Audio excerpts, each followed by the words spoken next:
Hi guys, we are back. Cricket यारी और cricket connect corner का जुगलबंदी वापस आ चुका है।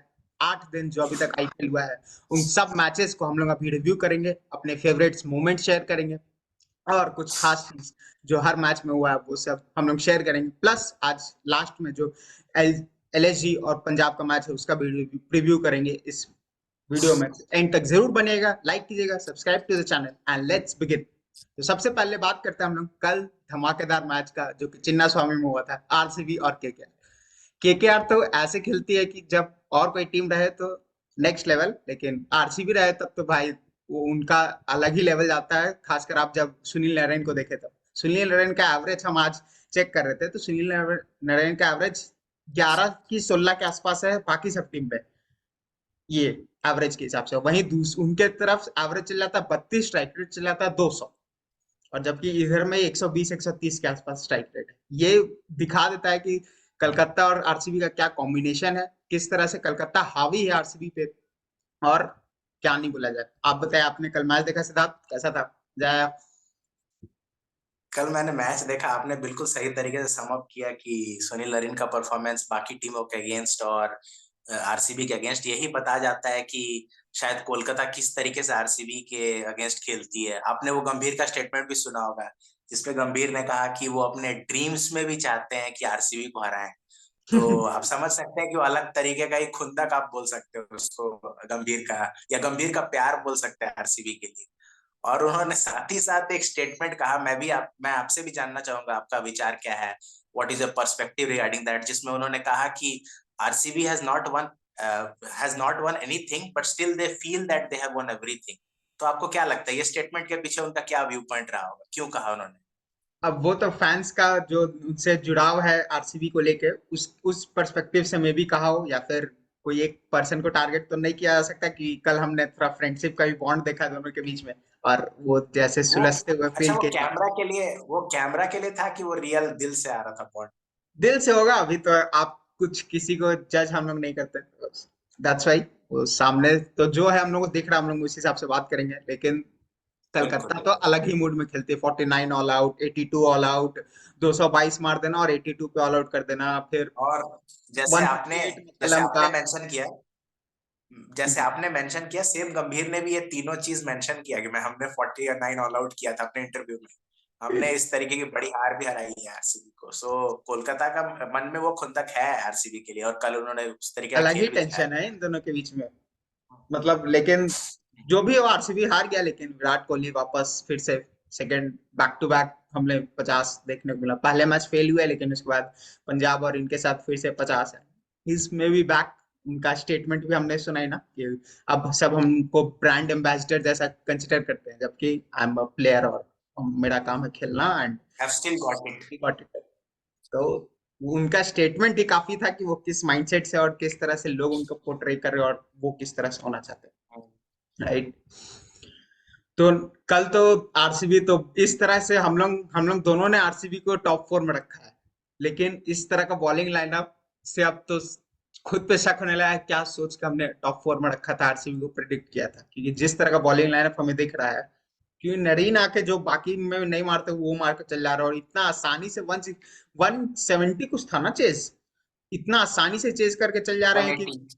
180 कुछ था, सही बात है। इतना आसानी से चेज करके चल जा रहे हैं कि समझ ही में नहीं आ रहा कि क्या मैच भी हो रहा है कि नहीं। चिन्ना स्वामी में 25-10 कुछ कुछ का ट्वीट तो ये भी था कि 25 रन कम भी थे, तब भी इतना आसानी से 17 ओवर में चेज कर गए 186 पे 3। मतलब क्या बोला जाए, ये टशन है इन दोनों के बीच में। कुछ लाइट डालिए इस पे, मैचेस। हाँ, मुझे जो लगा कि कल आरसीबी के बैटिंग में, मुझे जैसे आपने कहा 25 रन शॉर्ट, मैं भी शायद बोलूंगा 15-20 रन तो शॉर्ट थे ही थे, लेकिन फिर भी 185 के आसपास का टोटल कम नहीं होता है। वो टोटल आपके अगर बॉलर्स में दम होगा तो आप डिफेंड कर सकते हो। और थोड़ा सा पिच भी ड्रास्टिकली थोड़ा बेटर हो गया है सेकंड इनिंग्स में, जो मैंने देखा, क्योंकि विराट कोहली अगर सेट है, और आपने देखा होगा पहले भी 16 से 20 ओवर में अगर विराट कोहली बैटिंग कर रहे हैं, मैं शुरू की नहीं बात कर रहा, पर 16 से 20 ओवर में विराट कोहली जब भी बैटिंग कर रहे होंगे, और अगर वो बॉल स्ट्राइक नहीं कर पा रहे हैं तो कुछ तो दिक्कत पिच में होगी, क्योंकि विराट कोहली का जो स्किल सेट है, अगर वो नहीं कर पा रहे हैं तो मुझे नहीं लगता और कोई बंदा कर पाएगा। 16 से 20 की बात कर रहा हूँ मैं। तो उसमें मेरा थोड़ा सा डाउट था। और जहां तक आरसीबी की बात थी, आरसीबी कल थोड़ा सा मतलब और बना सकती थी 20 रन, लेकिन जिस तरीके को उनके बॉलिंग अटैक शायद वो 20 रन भी कम पड़ते। कल जिस तरीके से नरीन और वेंकटेश अय्यर और क्रिस, और जहां तक नरीन की बात है, नरीन को आपको शायद याद होगा एक बार और 13 गेंद या 14 बॉल में उन्होंने 50 बनाया था बात आरसीबी के बनाया था अगेंस्ट में। जब जब हाईएस्ट सौ बना था रन 6 ओवर में 105 आईपीएल का। 105 रन। तो मतलब आरसीबी का कोई भी बॉलिंग अटैक हो, नरीन उसको मतलब लाइकिंग है नरीन का उसके प्रति, और बाकी बॉलिंग अटैक्स को वो नहीं कर पा रहे। इसका मतलब है कि कंक्लूजन यही हो सकता है कि अगर सब टीम के खिलाफ वो नहीं परफॉर्म कर पा रहे हैं और इनके खिलाफ कर पा रहे हैं, इसका मतलब यही निकल पा रहा है, कंक्लूड यही कर पाएंगे कि शायद ये 1 और 2 ट्रिक्स मिस कर जा रहे हैं। शायद वो शॉर्ट बॉल उनको नहीं डालते हैं, जो शॉर्ट बॉल बाकी टीमें उनको अटैक करती है एक यूजुअली। में भी ये भी हो सकता है कि नरीन का हंगर आरसीबी के साथ इतना ज्यादा बढ़ जाता है कि वो ऑटोमेटिकली अलग मोड में चल जाता है। हाँ वो वो हंगर भी है। लेकिन आप मेरे को एक चीज पे लाइट डालिए कि गौतम गंभीर को क्या ऐसा नरीन में दिखता है जो ओपन कराते हैं और बाकी कोचेस को नहीं दिखता। उनके साथ गौतम गंभीर ने आते साथ ही एक्सपेरिमेंट ये किया था ना, लिन के साथ उनको, हम्म। तो वो बॉन्ड ही हाँ से बन गया है कलकत्ता के साथ, फिर नरीन के साथ, कि उन पे विश्वास ऑटोमेटिकली आ तो जाता है।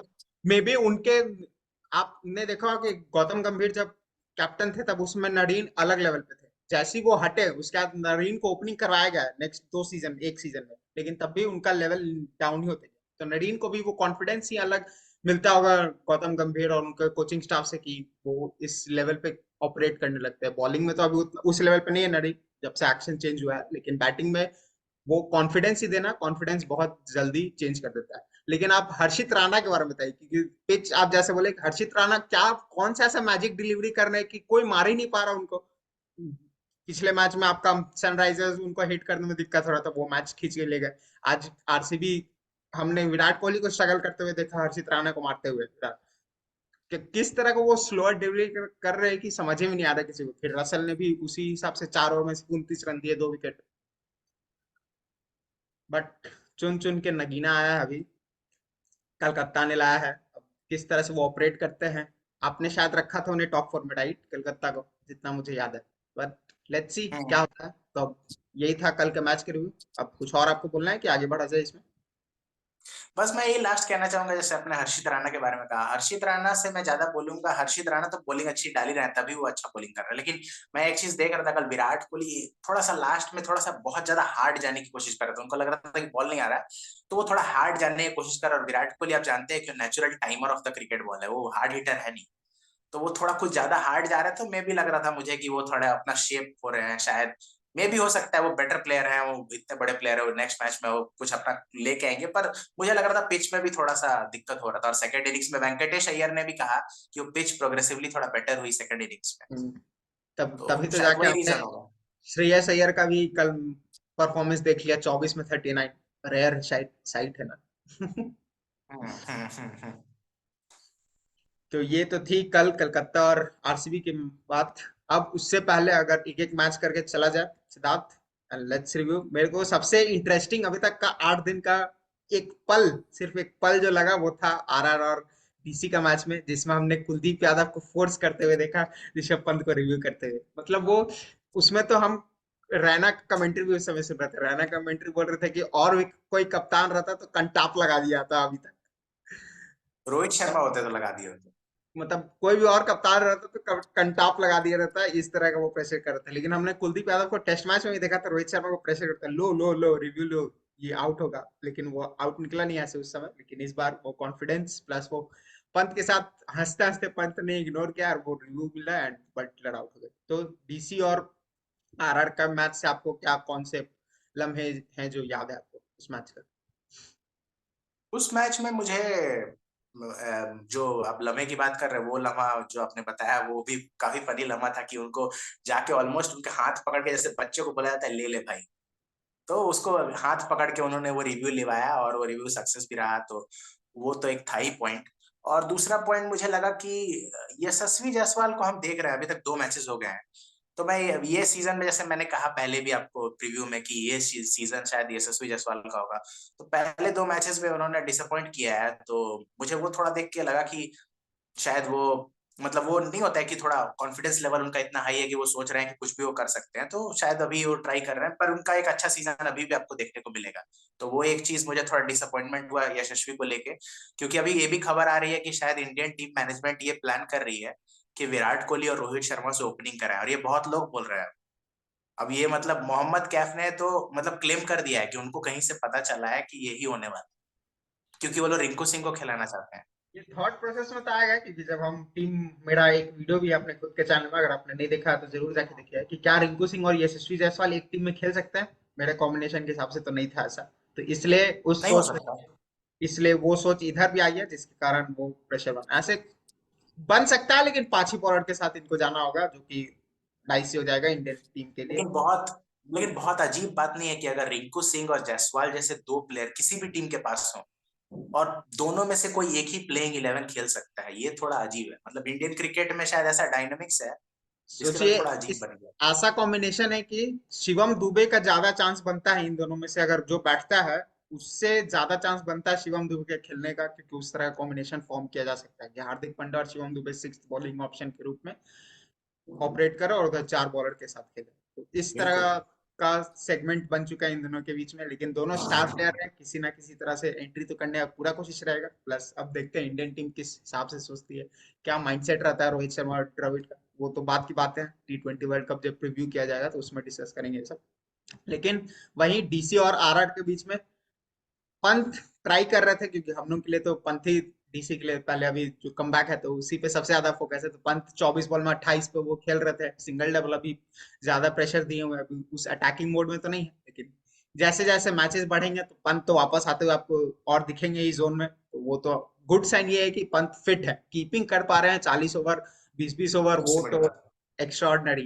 तो T20 वर्ल्ड कप तो अभी अब नहीं दिख रहा कि जिस तरह से उनका स्टार्ट हुआ है। लेकिन मुश्किल। नेक्स्ट, खासकर जब हमने ऑस्ट्रेलिया और इंडिया का भी हमने देख लिया कि शेड्यूल आ चुका है, पहला मैच पर्थ में और नेक्स्ट सीक्वेंस वाइज है।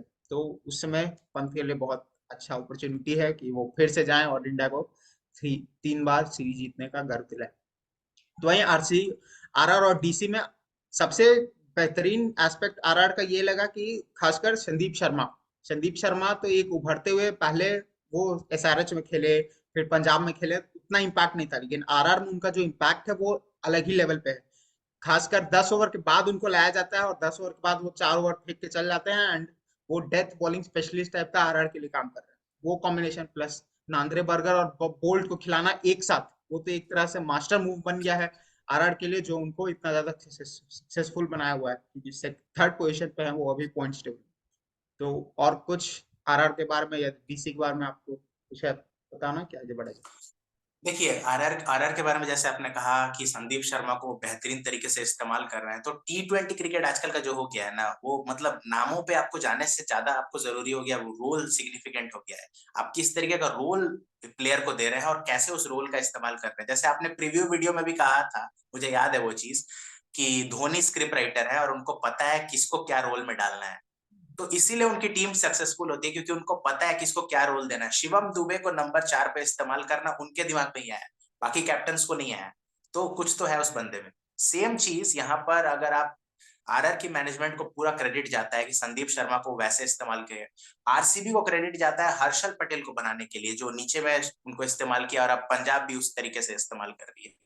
तो उस तरीके से आपको देखना पड़ेगा कि कोई प्लेयर में आप कैसे उससे निकलवा सकते हैं। और जहां तक ऋषभ पंत की बात है, ऋषभ पंत से मैं ज्यादा उतना एक्सपेक्ट मैं भी नहीं कर रहा, और शायद किसी को भी नहीं करना चाहिए। अभी इतने दिन बाद वो आ रहा है, तो थोड़ा समय उनको देना बनता है, और धीरे धीरे वो बेटर ही होंगे यहाँ से। और T20 वर्ल्ड कप तो मुझे लगता है कि अभी दूर है, लेकिन आप कुछ कह नहीं सकते। ऋषभ पंत का एक दो ब्लाइंडर आएगा, फिर बातें चलने लगेगी, और आपके पास कीपर्स के वैसे ऑप्शंस भी नहीं है। केएल राहुल तो मतलब वो अपना उनका सीट अलग बुक रहता है, लेकिन फिर भी अगर ऋषभ पंत का एक एक्स्ट्रा ऑर्डिनरी परफॉर्मेंस आए, तो फिर आप कुछ कह नहीं सकते। और उस मैच को लेके मुझे थोड़ा ये लगा कि अगर मुझे सम अप करना हो तो दिल्ली को वो मैच जीतना चाहिए था। रियान रियान पराग का एक आउटस्टैंडिंग नॉक आया, पर फिर भी दिल्ली को जीतना चाहिए था, क्योंकि वो पहला 10 ओवर दिल्ली ही आगे था। वो ऋषभ पंत और वार्नर का पार्टनरशिप में मुझे समझ में नहीं आया, और बीच में क्या कर रहे थे वो। मुझे लग रहा था शायद वो सोच रहे थे कि नीचे में बैटिंग हल्की है तो हमें शायद रेस्पॉन्सिबिलिटी लेना है ज्यादा, यही सोच हो सकता है। और उसके बाद पता नहीं, आवेश खान मेरे लिए स्टैंड आउट बॉलर रहे हैं दोनों मैचेस में। क्या यॉर्कर उनका गिर रहा है। मतलब वैसे यॉर्कर मैंने शायद बुमराह को और अपने पीक पर मलिंगा को डालते हुए देखा है। वो लीथल यॉर्कर्स एकदम जगह पे गिर रहे हैं। मतलब outstanding bowling. I think RR आवेश के लिए खान को तो आपको पूरा क्रेडिट जो देना पड़ेगा। वो है ही, प्लस हाईलाइट आरआर की तरफ से बॉलिंग में ये भी था कि 16 से 17वां ओवर में अश्विन ने बॉलिंग किया था। लास्ट में ट्रिस्टन स्टब्स फॉर्म में आ चुके थे, 2 छक्के 1 चौका अश्विन कुमार। वहीं जब फिर नेक्स्ट ओवर आवेश खान का दिया तो वहां बहुत कम रन, 3 या 4 रन। फिर संदीप शर्मा का नेक्स्ट ओवर में छक्का चौका से शुरुआत हुआ, लेकिन नेक्स्ट 4 बॉल 4 सिंगल। उसके बाद फिर लास्ट ओवर में आवेश खान ने आराम से बचा लिया, 19 रन, सिर्फ 5 रन दिया। तो ये उनका डेथ बॉलिंग, ये 3 ओवर का अलग ही लेवल पे हुआ आरआर की तरफ से। फिर उनको टॉप में नांद्रेबर्गर और बोल्ट का वो कॉम्बिनेशन, बॉलिंग लाइनअप तो आरआर का बहुत सॉलिड लग रहा है, लेकिन अभी भी बहुत सॉलिड। टॉप 3 पे ज्यादा फोकस लग रहा है। एक मैच रियान पराग का फॉर्म में आना वो बहुत अच्छा साइन है कि 2 मैच आरआर खेला, बहुत फॉर्म में आ चुके हैं। वो टॉप 4 प्लस इधर बॉलिंग लाइनअप। अब बीच में ध्रुव जुरेल, हेटमायर। हेटमायर अभी लय में तो नहीं लग रहा, मे भी हो सके हेटमायर की जगह पॉवल हमें कोई एक टाइम पे देखने को मिल जाए। ये तो थी आरआर और डीसी की बात। अब नेक्स्ट द बिगेस्ट मैच, ये 10 मैच में से जो आया है, 277 रन रिकॉर्ड टूटा है एसआरएच और एमआई का। मींस क्या मैच है! हैदराबाद की वो बैटिंग पिच, शुरुआत से हेड का वो कैच छोड़ना पीयूष चावला का इतना महंगा पड़ेगा, मुंबई कभी नहीं सोच सकता था। उनका 18 बॉल में 50, फास्टेस्ट एसआरएच की। नेक्स्ट कौन सोचेगा, अभिषेक शर्मा 16 बॉल में 50, फास्टेस्ट एसआरएच। और उसके बाद सोने पे सुहाग आ गए हमारे क्लास, 34 बॉल में 80 मार दिए और स्कोर बढ़ गया 277। 263 आरसीबी बोलेगी कि आप खेल रहे थे एमआई के साथ, मुझे क्यों तोड़ दिया आप। 263 का रिकॉर्ड एसआरएच ने तोड़ा। और उससे बड़ा बात, मुंबई फाइट करते हुए 13वां ओवर तक हमें लग रहा था कि मुंबई जीत जाएगी। तो आप फर्स्ट हैंड एक्सपीरियंस बताइए कि क्या एक्सपीरियंस था वो देखना लाइव।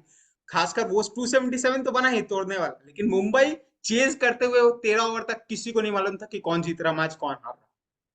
इस तरह का, इस लेवल का गेम अब T20 हो चुका है आईपीएल में, वो नजारा देखने को मिला, फर्स्ट हैंड एक्सपीरियंस था। आई थिंक उस मैच में मुझे मतलब सबसे अच्छा कॉल लगा, जो शायद हमने पहले डिस्कस किया था कि पहले मैच में ट्रेविस हेड को खिलाना चाहिए था, जैसे हमने डिस्कस किया था। और उन्होंने पहले मैच में उनको ड्रॉप किया, यानसन को खिलाया, और सेकंड मैच में उनकी आंखें खुली, शायद उनको लगा कि अब ट्रेविस हेड को लाना चाहिए। और Travis head straight back in, उनको मतलब फर्क ही नहीं पड़ता। ऑस्ट्रेलियन प्लेयर्स को मुझे देख के यही अच्छा लगता है ना, कि वो ऑस्ट्रेलिया के लिए भी खेल रहे हो, चाहे यहाँ पे आईपीएल में भी खेल रहे हो। आईपीएल में तो चलो बिल्कुल ही फर्क नहीं पड़ता, पर इंटरनेशनल क्रिकेट में भी शायद T20 क्रिकेट में उन्हें फर्क नहीं पड़ता विकेट का। वो right from the ball one striking करते हैं और बेक ऑफ खेलते हैं, उनको फर्क नहीं है वो कब आउट हो जाए। और उसी तरीके का गेम ट्रेविस हेड ने खेला, चल गया, किसी दिन नहीं भी चलेगा, पर देखने में बहुत बहुत मजा आया। और वही कॉन्फिडेंस शायद वो रब आउट हुआ अभिषेक शर्मा पे। और अभिषेक शर्मा ने, मतलब मुझे जहां तक याद है, शायद पहले उसी मैच में सबसे पहले फास्टेस्ट 50 का रिकॉर्ड बनाया ट्रेविस हेड ने सनराइजर्स के लिए, और फिर उसी को तोड़ दिया शायद एक आधा एक घंटा में ये अभिषेक शर्मा ने 16 बॉल पे बना के। और उसके बाद क्लासेन ने कहा कि मतलब बहती गंगा में मैं भी हाथ धो लेता हूँ, और मेरे से तो क्लीनर स्ट्राइकर कोई है ही नहीं, तो मैं क्यों नहीं धोऊंगा। तो उन्होंने भी अपना गेम खेला। थोड़ा मार्करम बीच में स्लो हुआ, अगर मार्करम उस तरीके के पेस पे खेलते शायद, तो मे भी अब 300 देखने को भी आपको मिलता। हम लोग स्लो उस चीज को बोल रहे हैं कि 28 बॉल में 41 आदमी जो बनाया उसको हम हाँ लोग हाँ, स्लो बोल उस रहे हैं। मैच के हिसाब से स्लो एक्स्ट्रा है। इस लेवल का हाँ। था, लेकिन उससे खतरनाक तो मुझे मुंबई का वो बैटिंग अप्रोच लगा। लेकिन उसके बाद इन सब का हार का बिग वजह एक ही आदमी बना, हार्दिक पांड्या। उस मैच का अगर कोई कल्प्रिट था तो वो एक इंसान था कि कैप्टेंसी में मिस्टेक। बुमराह को इतना लेट क्यों लाना, खासकर जब ट्रेविस हेड का विकेट उन्हें मिला, तो बुमराह को उसी समय लाना चाहिए था क्योंकि वहां पे विकेट के सबसे ज्यादा जरूरत थी। तो वो ना लाना, ट्रेविस हेड को कंप्लीटली सेट हो जाने देना, तब बुमराह को लाना। ट्रेविस हेड 40 के आसपास खेल रहे थे तब बुमराह ने पहला ओवर बॉल किया था। तो वहां पे वो माइंडसेट, फिर बैटिंग करने टाइम आए तो सबका स्ट्राइक रेट 216, 240, 190, 188। अब उनका स्ट्राइक रेट आप चेक करो तो 20 बॉल में 24 रन 120। 120 का। तो क्या हो रहा है हार्दिक पांड्या के साथ, अगर आप कुछ बता सके कि इस लेवल के तो प्लेयर है नहीं कि देखिए ऐसा ड्रास्टिक डिफरेंस मिलेगा कि बाकी प्लेयर में और हार्दिक पांड्या में। देखिए हार्दिक पांड्या के बारे में और मुंबई इंडियंस के बारे में हमने प्रीव्यू में भी यही डिस्कस किया था कि ये टीम में दम तो है, ये टीम में सब कुछ है, शायद ये टॉप भी जा सकती है। पर इनको शायद अपने टीम में शायद वो प्रेशर को देखना पड़ेगा, या फिर अब आपसी अगर कुछ ये लोग का दिक्कत है तो उसको जल्दी सॉल्व करना पड़ेगा, अगर है तो वो चीज मुझे पता नहीं है कि नहीं है।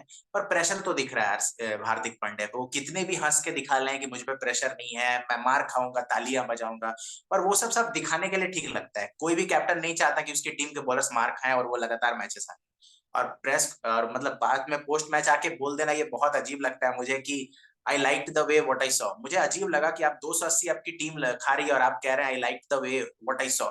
मतलब आप कैसे बोल सकते हो उस चीजों को? आपको ये बोलना चाहिए कि आपके बॉलर्स का अच्छा दिन नहीं था, और साथ में आप मतलब सब चीज को जस्टिफाई कर दे रहे हो कि सब कुछ ठीक था, हमने अच्छा क्रिकेट भी खेला। मुझे अजीब लगा वो स्टेटमेंट। चलिए वो बात की बात है, हार्दिक पांड्या पे आते हैं। हार्दिक पांड्या आई थिंक इस टूर्नामेंट में ही नहीं, इस टूर्नामेंट के पहले भी आपने देखा होगा कि कई मैचेस में पिछले आईपीएल में भी हार्दिक पांड्या का स्ट्राइक रेट एक इशू रहा है, जो आप हार्दिक पांड्या के साथ नॉर्मली एसोसिएट नहीं करते। पर लास्ट एक दो सीजन से थोड़ा वो इसीलिए शायद ऊपर आते थे गुजरात के लिए, कि वो थोड़ा टाइम लें, और कभी कभी वो फिनिश कर पाते थे और कभी नहीं भी कर पाया। तो ये चीज एक बहुत बड़ा मतलब इंडिया के लिए भी एक वरिंग साइन हो सकता है कि एज अ फिनिशर वो खेलेंगे इंडिया के लिए, और उनका स्ट्राइक रेट वैसा नहीं है। और ऐसा नहीं कि वो इंटेंट नहीं दिखा रहे। कोई प्लेयर्स होते हैं जो, जैसे कुछ प्लेयर्स होते हैं जो कोशिश ही नहीं करते, पर हार्दिक पांड्या कोशिश जरूर करते हैं, उनसे शायद वो लग नहीं रही है। तो ये ज्यादा वरिंग साइन है, क्योंकि कोई बंदा अगर कोशिश कर रहा हो और नहीं लग रहा हो, तो इसके मतलब उसको कहीं पे कुछ कमी आ रही है, उसको मेहनत करना पड़ेगा। और हार्दिक पांड्या बड़े प्लेयर हैं, वो बेटर ही आएंगे। और जहां तक क्रिटिसिज्म का बात है, मुझे लगता है आपका व्यू पॉइंट अलग हो सकता है, लोगों का अलग हो सकता है। आई थिंक हार्दिक पांड्या को कुछ ज्यादा ही क्रिटिसाइज कर किया जा रहा है। मुझे नहीं लगता उन्होंने कोई क्रिमिनल नहीं है, उन्होंने कोई क्राइम नहीं किया है। वो उनको हार्दिक पांड्या पैसे ने मिले, स्विच हुआ। हार्दिक पांड्या को अगर आप स्पेसिफिकली उस डिसीजन को देखें, हार्दिक पांड्या कैप्टन बनाना मास्टर मूव था वो डिसीजन मेरे हिसाब से, क्योंकि हम्म, फ्यूचर फ्रेंचाइज पहले आता है, प्लेयर कोई बाद में आता है। लेकिन बिल्कुल। जैसे गंभीर ने कहा कि इस कंट्री में हमें यही हम सबका एक्सपीरियंस ये है कि हमारे प्लेयर बहुत ज्यादा हो जाता है टीम से ऊपर।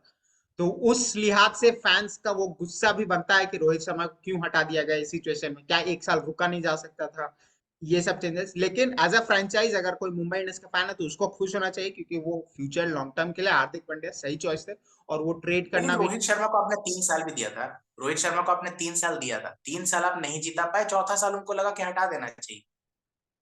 ये लेकिन इसका नेक्स्ट पर्सपेक्टिव ये भी हो सकता है कि बुमराह उनके पास नहीं थे तब भी उसके बावजूद वो सेमीफाइनल में लेके चल गए थे 2023 में। हाँ, वो हो पर्सपेक्टिव दोनों सकता है, तरफ हाँ से बिल्कुल। सोचा जा सकता है। प्लस ये इसलिए आया क्योंकि मे बी ये डिसीजन हार्दिक पांड्या को बनाने का वर्ल्ड कप से पहले ही डिसाइड हो चुका था मुंबई इंडियंस का, जो उन्होंने अप्रोच करना स्टार्ट किया। लेकिन वर्ल्ड कप में जो हमने रोहित शर्मा का रूप देखा, जो कैप्टनसी से उभरता हुआ सितारा देखा एक तरह से, वो तो अलग ही लेवल पे ले गया था रोहित शर्मा को। इसलिए वहां से और हमारा माइंडसेट प्लस फैंस का वो जो सोचने का तरीका वो बदल गया, इसलिए और ज्यादा सेंटिमेंट्स और हेट हमें हार्दिक पांड्या को देखने को मिल रहा है। लेकिन मुंबई 2 में से 2 मैच हारी है।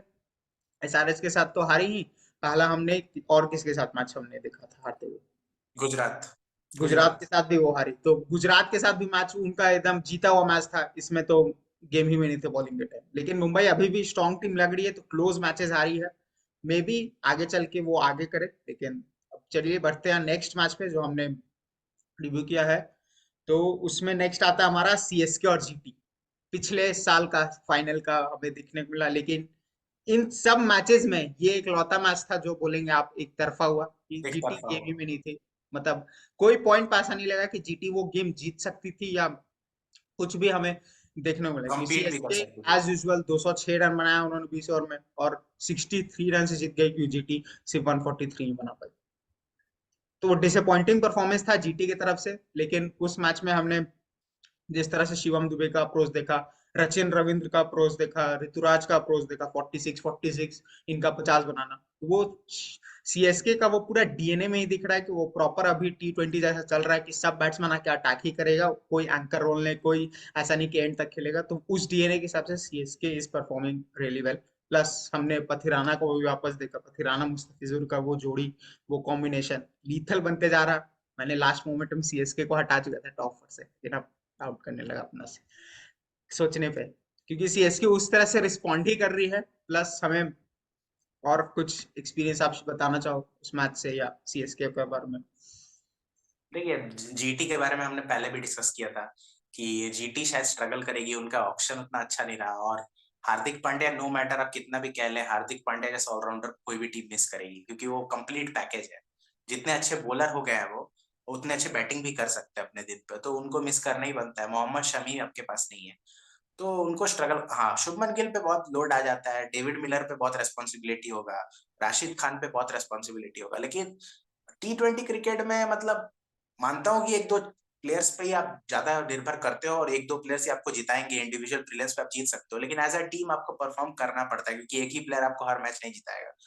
पर यहाँ पर थोड़ा ज्यादा dependency I think Shubman Gill पे हो गया है, और शुभमन गिल को भी अब मतलब T20 क्रिकेट में मानता हूँ उनका पिछला आईपीएल बहुत अच्छा रहा है, लेकिन ओवरऑल आप उनको एज अ T20 क्रिकेटर फिर भी आपके क्वेश्चन मार्क रहेंगे उनको देख के, क्योंकि वो थोड़े कन्वेंशनल प्लेयर है। तो आप हमेशा सोचोगे कि क्या शुभमन गिल उस तरीके के स्ट्राइक रेट पे हमेशा मार पाएंगे, आप थोड़ा सोचोगे।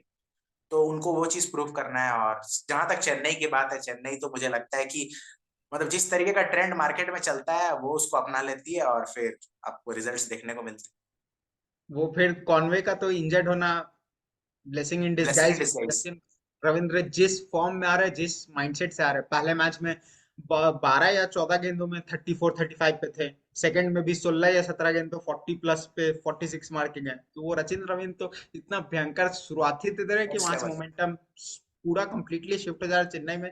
प्लस वो एक मोमेंट की लास्ट 3 बॉल बचा है, विकेट गिरा, लेकिन धोनी ने कहा जडेजा तुम जाओ, हम बाद में जाएंगे। तो वो भी और फैंस के और थोड़ा कम। एक और चीज वो अच्छा लगा, समीर रिजवी को वहां पे भेजा गया है, उस पे आपका क्या व्यू पॉइंट है जडेजा ये से तो पहले? पॉइंट, समीर रिजवी को भेजा गया, वो दिखा कि यंगस्टर को डेवलप किया जा रहा है, लेकिन समीर रिजवी का वहां पे गट्स, करेज, राशिद खान को पहला बॉल पहले बॉल स्वीप छक्का। करना, छक्का, वो मतलब नेक्स्ट लेवल पे था। दो और छक्के मारे उन्होंने।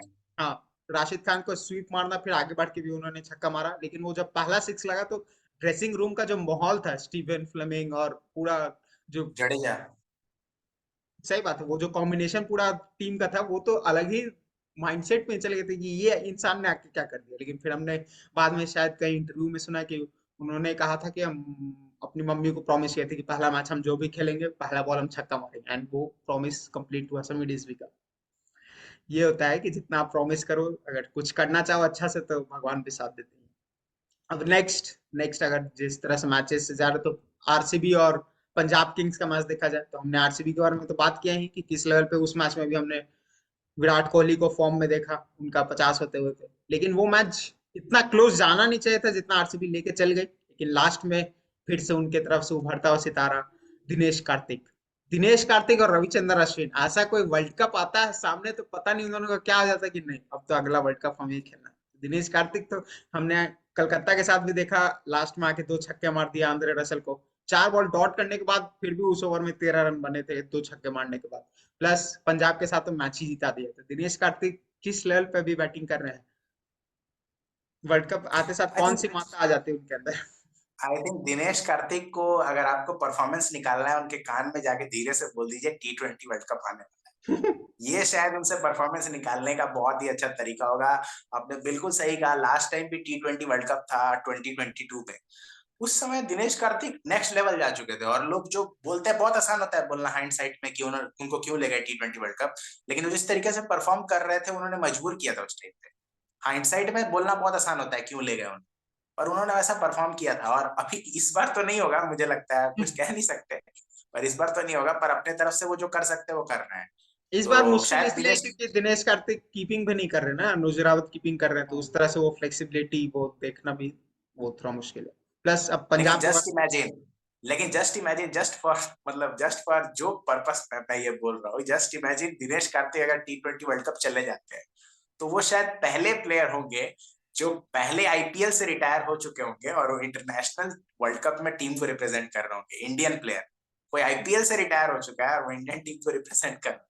इंटरेस्टिंग, तो उस क्योंकि आईपीएल तरीके से का। शायद ये लास्ट सीजन उन्होंने अनाउंस कर चुका है ना, हम्म। मे बी, हम नहीं जानते उसके बारे में, लेकिन बात तो आपका सही है। वही पंजाब के बारे में बात करें, तो पंजाब पहले मैच तो आपका सैम करन ने जिता दिया उन्हें डीसी के खिलाफ, लेकिन सेकंड मैच में बैटिंग उस तरह से क्लिक नहीं की।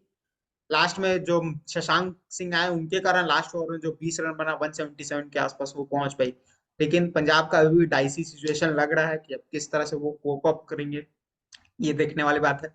पहले मैच में हमने शिखर धवन और बेस्टो, वो टॉप 3, ये एक अलग माइंडसेट दिखा कि प्रभ सिमरन को नीचे भेजना, बेस्टो को ओपनिंग करवाना, तो वो अलग सोच के साथ भी आया। प्लस वहां पे सेकंड मैच में मुझे जो बैकफायर लगा पंजाब की तरफ से कि सैम करन ने आपको पहला मैच जिताया है, चौथे पोजीशन पे आ गए, तो आपको वो उसको नीचे कर नीचे दिया। क्यों भेजेंगे। लेकिन मे बी ये थॉट हो सकता था कि उस समय शिखर धवन थे तो लेफ्टी लेफ्टी का कॉम्बिनेशन ना बनाना। और कुछ पंजाब के बारे में नेक्स्ट। आई थिंक उस मैच में मुझे थोड़ा शिखर धवन को देख के लगा कि वो थोड़ा मतलब ज्यादा स्लो खेल गए उस मैच में। थोड़ा उनको देख के मुझे लगा, और आपको बेनिफिट ऑफ डाउट देना पड़ेगा, वो क्रिकेट खेलते नहीं इंटरनेशनल कुछ भी। तो अचानक लीग मतलब आकर अचानक परफॉर्म करना आसान नहीं होता, पर वो शायद एक मतलब कमजोर कड़ी साबित हुए उस मैच में शिखर धवन। और जहां तक मैच का बात है, आई थिंक विराट कोहली का कैच अगर आप 2 ड्रॉप करोगे तो फिर कोई भी टीम मैचेस नहीं जीत सकती। 2 नहीं, नहीं तो एटलीस्ट एक तो। बेयरस्टो ने जो कैच ड्रॉप किया, आई थिंक उसके बाद विराट कोहली अलग ही मूड में चले गए। फिर उनको वहां से वापस ला पाना पॉसिबल नहीं है किसी पहले ओवर में तो पहला कैच ड्रॉप हुआ, उसका 17 रन बन गया था आरसीबी का उस मैच में। तो ये थी ये। के। आप कैचेस विन मैचेस ऐसे ही नहीं बोला जाता, आप कैच छोड़ोगे तो मैच हारोगे। अब नेक्स्ट अगर बढ़ा जाए तो जीटी और मुंबई का जो मैच हुआ, उसमें मुंबई कोई पोजीशन में ऐसा नहीं था कि वो हार जाएगी वो मैच वहां से।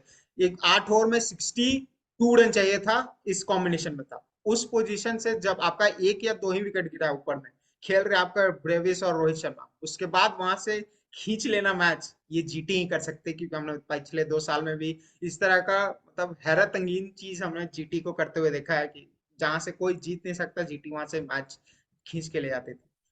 तो वो उनका कॉम्बिनेशन प्लस पीछे जो माइंड चल रहा है आशीष नेहरा का, वो तो अलग ही लेवल पे। वो जो मीम्स बनते हैं आशीष नेहरा पे, तो वो तो आपने देखा ही। उस मैच से कुछ यादें आपकी? उस मैच में आई थिंक मुझे लगता है कि मुंबई के हाथ में जो जो खराब करने का था उन्होंने सब खराब किया उस मैच में लास्ट के 8-10 ओवर में, क्योंकि मुझे नहीं लगता कि वो मैच जीटी ने जीता। मुझे लगता है मुंबई ने उस मैच को हारा, क्योंकि वो मैच आपके लिए हारने के लिए था। वो मैच आप हार ही नहीं सकते हो। मतलब आपके 7-8 विकेट बचे हुए हैं और आपके इतने बड़े बड़े हिटर्स है, आपका बैटिंग मतलब नाम ही खत्म नहीं होता बैट्समैनों का। और उसके बाद आप वो मैच को हार जाते हो, मेरे समझ के परे था वो मैच। और लास्ट ओवर में आपके 17 रन बचे हुए, जबकि 5 ओवर में 40 रन आपको बचे चेस करने के लिए। और लास्ट ओवर में आपका 17 क्यों बचा था, ये कोई कौन पूछेगा। और एक और चीज था, हार्दिक पांड्या ने उस मैच में मतलब अपने आप को क्यों रखा था उतने नीचे, सबको भेज दिया। और मैं आप सबसे, आप महेंद्र सिंह धोनी नहीं हो, आप अभी क्रिकेट खेल रहे हो। महेंद्र सिंह धोनी काफी टाइम तक क्रिकेट छोड़ चुके हैं, इसलिए शायद उनको लगता है कि वो लेट आएंगे, पहले यंगस्टर को भेजेंगे। पर आप तो क्रिकेट खेल रहे हो ना, आपको बैटिंग प्रैक्टिस भी चाहिए। आपने इंटरनेशनल क्रिकेट भी नहीं खेला है कुछ समय तक। तो मेरे समझ के परे था कि हार्दिक पांड्या क्यों लेट आया। और उस मैच में मतलब मुझे लगता है कि लास्ट के 5 ओवर में जो जो गलत हो सकता था, मुंबई ने सब कुछ किया और भरसक प्रयास किया कि हम ये मैच हार जाए, और उसमें उनको सफलता मिली। बात तो सही। हाँ, उस पॉइंट ऑफ व्यू से कि हार्दिक पांड्या नीचे क्यों है, मे बी वो मैच इतना आसानी से जीतते हुए मुंबई देख रही थी कि सोचा कि बाकी को बैटिंग करवाया जाए, हार्दिक पांड्या नीचे ही रहे। तो उस माइंडसेट में भी उस थॉट वो थॉट प्रोसेस हो। वहीं अब नेक्स्ट मैच की अगर बात करें तो एलएसजी का अभी तक एक ही मैच हुआ, आरआर एलएसजी, जिसमें एलएसजी ने 20 रन से वो मैच गवा दिया था। आरआर 20 रन से जीत चुकी थी।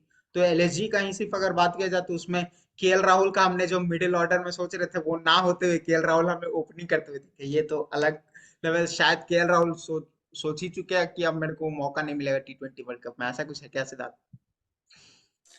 देखिए, केएल राहुल को तो बस मतलब केएल राहुल अवेलेबल होने चाहिए, उनका जगह बुक हो जाता है। वो केएल राहुल को पता है। तो केएल राहुल लास्ट में उन्होंने सोचा होगा कि अरे मुझे मिडिल ऑर्डर में खेलने का क्या जरूरत है, मेरा तो ऐसे भी बुक है ना, तो मैं ऊपर खेल के ऑरेंज कैप ले लेता हूँ, एक केस मेरा बन जाएगा। लेकिन वो सब मजाक की बातें हैं, वो परे। मैं पॉइंट पर आता हूँ। आई थिंक केएल राहुल ने मुझे उस दिन डिसअपॉइंट किया। Runs at the end, I think आजकल जो है ना, मतलब आप जो आपका इनिंग्स खत्म होने के बाद जो स्ट्राइक रेट है ना, उसको आप मत देखा करिए। वो कभी कभी आपको एंटायर पिक्चर नहीं देती है जो आपने किया होगा। क्योंकि कभी कभी आप लास्ट के 10 बॉल में आप सब कुछ मेकअप कर देते हो और आपका स्ट्राइक रेट अच्छा दिखता है, पर आपके टीम पर क्या इंपैक्ट पड़ रहा है वो ज्यादा इंपॉर्टेंट है। क्योंकि ये टीम गेम है, ये आपका इंडिविजुअल गेम है नहीं। कि आप अपने आपने कुछ किया और आप मतलब अच्छे स्ट्राइक रेट पे अपने रन बना दिया और आपकी टीम को अगर उससे फायदा नहीं हो रहा है, तो फिर वो स्ट्राइक रेट आजकल के जमाने में कोई काम का नहीं है। तो केएल राहुल ने भी बिल्कुल वही किया। केएल राहुल शुरू में बहुत ही धीमे खेल रहे थे, 190 के स्ट्राइक रेट पे। उन्होंने अश्विन का एक ओवर पकड़ा और वहां पर थोड़ा सा स्ट्राइक रेट 100 के ऊपर ले गए। और फिर उन्होंने बीच में ट्राई किया, एक दो छक्के मार ही देंगे, केएल राहुल का जो क्लास है वो मार ही लेंगे। तो फिर अल्टीमेटली उनका स्ट्राइक रेट 130-140 हो गया और दिखाने के लिए हो गया कि 140 का स्ट्राइक रेट है। पर आपने अपने टीम को फंसाया भी उसके चलते। तो मुझे वो डिसअपॉइंटिंग, और केएल राहुल को देख के मुझे ये डिसअपॉइंटिंग फैक्टर इसीलिए लगता है कि अगर कोई नॉर्मल प्लेयर हो, जैसे कल विराट कोहली ने रन बनाए, 83 बनाया। विराट कोहली का क्रिटिसिज्म फिर भी हुआ, क्यों हुआ? क्योंकि हम लोग उनसे एक्सपेक्ट करते हैं, जानते हैं कि उनका स्किल सेट किस लेवल का है। अनुज रावत का तो उतना बात नहीं होता। और डुप्लेसी का बात हो जाता है। कैमरन ग्रीन का कोई बात किया कि कैमरन ग्रीन ने क्यों उतना फास्ट नहीं बनाया या फिर परफॉर्म नहीं किया। रजत पाटीदार का भी उतना बात नहीं हो रहा है क्योंकि एक्सपेक्टेशन उनसे उतनी नहीं है। तो सिमिलरली केएल राहुल से एक्सपेक्टेशन इतनी ज्यादा रहती है, उनके पास जितने शॉट्स हैं, 14 बॉलों पे जिस इंसान ने 50 बनाया हुआ है पास्ट में, अगर वो बंदा इंटेंट नहीं दिखाएगा तो लोग सवाल करेंगे। अगर कोई प्लेयर में कैपेबिलिटी नहीं है कोई सवाल नहीं करेगा, पर आपके पास तो टैलेंट की कमी बोलना तो अंडररेट चीज हो जाएगा। आपके पास क्या नहीं है ये पूछना होगा, और उसमें अगर आप स्लो खेल रहे हो तो फिर क्वेश्चंस तो आएंगी। और टीम मैनेजमेंट आपको शायद वर्ल्ड कप ले जाए, पर जो देखते हैं मैच उनको समझ में आ रहा है क्या हो रहा है और क्या नहीं हो रहा बात तो सही है। एलएसजी का तो आज जब अगला मैच है पंजाब के साथ, तो वो तो आज मैच जब होगा तो उसमें देखते हैं क्या किया जाए। लेकिन अगर मैचेस के पहले और मैचेस के बारे में बात किया जाए तो केकेआर और एसआरएच का जो मैच हुआ था, क्लासन और शहबाज अहमद, उस समय मेरे लिए स्टार थे शहबाज अहमद। जिस तरह से मिचेल स्टार्क, मैच तो हमने सब टीम का लगभग रिव्यू कर चुके हैं, एक प्लेयर का रिव्यू बचा हुआ है, वो करते हैं मिचेल स्टार्क। 24.75 करोड़ पहले मैच में कंप्लीटली धुनाई होना। शहबाज अहमद लास्ट ओवर में छक्का मार के चल जा रहे, 20 रन देना 19 ओवर में। उस मैच में कल विराट कोहली ऐसा लग रहा था कि मिचेल स्टार्क का 24.5 करोड़ को वसूलना चाह रहे कि किस हिसाब से अपनी ने इतना पैसा दे दिया। तो मतलब स्टार का तो 24.5 करोड़ में इतना प्रेशर में आ चुके हैं कि पता नहीं क्या हो रहा है, किस तरह से स्टार को उभरेंगे। और लेकिन है। ऐसे फर्क आई नहीं थिंक पड़ता। स्टार्क का ये मतलब, मैं ये नहीं बोलूंगा कि मैं बहुत सरप्राइज हूँ इस तरीके का मार उन्होंने खाया। थोड़ा ज्यादा खा गए, थोड़ा कम खाते, एक दो विकेट और ले लेते, यही डिफरेंस होता है। क्योंकि रिसेंट टाइम्स में मुझे जितना मेमोरी में रहा है, लास्ट 3-4 साल में व्हाइट बॉल क्रिकेट में स्टार्क वो बॉलर नहीं है जो स्टार्क पहले हुआ करते थे। टेस्ट क्रिकेट में अभी भी अच्छे बॉलर हैं, अच्छे स्पेल्स भी डाल देते बीच बीच में। वनडे क्रिकेट में भी कभी कभी डाल देते हैं, पर मतलब वो मतलब ऑन एंड ऑफ रहता है उनका व्हाइट बॉल क्रिकेट। तो कोई ऐसा नहीं है कि बहुत सरप्राइज की बात है। हाँ, 8 ओवर में उन्होंने 100 रन खाया है, ये थोड़ा ज्यादा हो गया। इतना ज्यादा एक्सपेक्ट किसी ने नहीं किया होगा। पर 24.75 करोड़ का प्रेशर तो होता ही होता है, तो वो आप उसको डिनाई नहीं कर सकते। और गौतम गंभीर, आई थिंक अभी भी आप कुछ बोल नहीं सकते। स्टार्क के पास और 12 मैच है, स्टार्क अगर जिस वो तरह तीन से वो मैच भी गेंद, जिता देते हैं तो 3 मैच जिता हो देना, जाता हूँ। 24.5 करोड़ ऑटोमेटिकली वापस आ जाता है। तो ये थी कंप्लीटली रिव्यू, हमने लगभग सब मैच को टच आउट छुआ है, प्लस सब प्लेयर्स सब टीम के बारे में बात किया। तो अब एक चीज, अगर आपका ये 8 दिन में से कोई टेक अवे हो या सबसे बेहतरीन मोमेंट हो, वो क्या होगा सिद्धार्थ, इन 8 दिन में से? आई थिंक टेक अवे यही होगा कि अब जैसे मतलब मैंने सबसे पहले इंपॉर्टेंट चीज कहा कि आप अल्टीमेट स्ट्राइक रेट्स को ना देखें, आपको बॉल वन से स्ट्राइकिंग करनी पड़ेगी। और आपको शायद चेन्नई सुपर किंग्स से सीखना पड़ेगा कि अब ये जो फॉर्मेट हो गया ये रोल स्पेसिफिक हो गया, रादर देन आपको बड़े नाम टीम में चाहिए। आपको रोल स्पेसिफिक प्लेयर्स चाहिए, और उस रोल के लिए कौन सुटेबल है उसको खिलाइए, रादर देन आप ये बोलिए कि आपके पास ये प्लेयर है। अगर उसका पोजीशन टीम में उस रोल पे, जिस रोल पे वो खेलना चाहता है, अगर नहीं बनता है, उसको टीम में ना रखें। यही चीज होना चाहिए। और जहां तक स्टैंड आउट मोमेंट है, आई थिंक अभी तक का स्टैंड आउट मोमेंट कल मेरे लिए वही होगा जिसमें गौतम गंभीर और विराट कोहली एक दूसरे के कंधे पर हाथ रख के मिल रहे हैं, वो मेरे लिए मेरे स्टैंड आउट। मेरे लिए दो मूवमेंट सबसे स्टैंड आउट, ऋषभ पंत का एंट्री होना पंजाब और उस मैच में इतने ट्रैजिक इंसिडेंट के बाद, प्लस ऋषभ पंत और वो कुलदीप यादव का वो रिव्यू वाला मोमेंट, मतलब वो इतना हिलेरियस था कि मजा आ गया था उसमें। तो ये थी हमारी आज की वीडियो के रिव्यू, सब मैचेस हमने एक हफ्ते के रिव्यू किए। अब नेक्स्ट मिलेंगे, हम लोग नेक्स्ट वीक में जब सब मैचेस को रिव्यू करेंगे, तो जुड़ जाएगा जरूर क्रिकेट यारी और क्रिकेट कनेक्ट कॉर्नर को जरूर सब्सक्राइब कीजिएगा। Until then see you there, thank you, bye bye.